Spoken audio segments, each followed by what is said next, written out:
This weekend, you know who was supposed to rally Republicans for the Georgia runoff Senate elections. But instead, he ranted about his own election, especially the part about it he lost. Now, meanwhile, Democratic challenger Jon Ossoff had to debate an empty podium since Senator David Perdue didn't show up. And GOP Senator Kelly Loeffler faced off with challenger Raphael Warnock.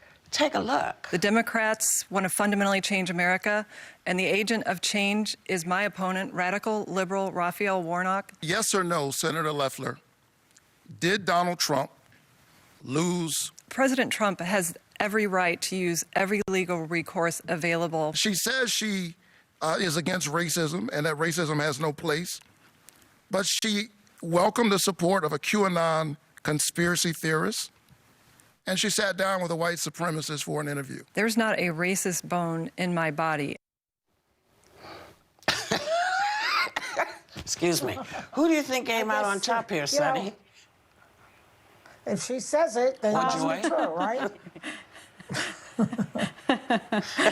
You know, I did watch the debate. I thought it was important to watch because Georgia would generally be considered a local race. I think it's become a national race because, of course, the Senate majority hangs based on that.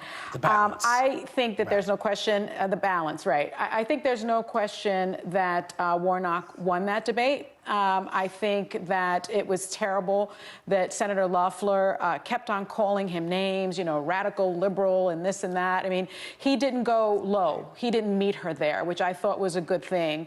But I was really surprised at her answer about not having a racist bone in her body when we know that she's called the Black Lives Matter organization fascist. We know that she's part owner of a WNBA team in Atlanta. They have actually are supporting her opponent.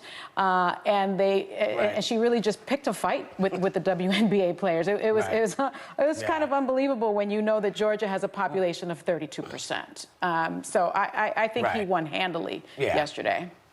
What do you think, Anna? Listen, anytime anybody says they don't have a racist bone in their body, be careful. But other than that, the debate was really freaky to watch, okay? Because I've got to tell you, Jon Ossoff, who was debating an empty podium, that empty podium projected more warmth and humanity than Kelly Loeffler did in an entire hour.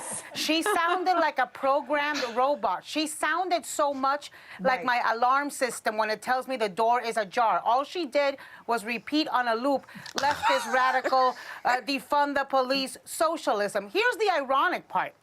Earlier this year, Kelly Loeffler visited and asked to speak and was at Reverend Warnock's church. I think we've got the pictures. Ebenezer. So I guess he wasn't all of that radical left, defund the police, scary socialist back then. And last thing I want to say, today is the last day to register to vote in the Georgia runoff. So Georgia, do it. Yes. Do it. Go to vote.org and get yourself registered.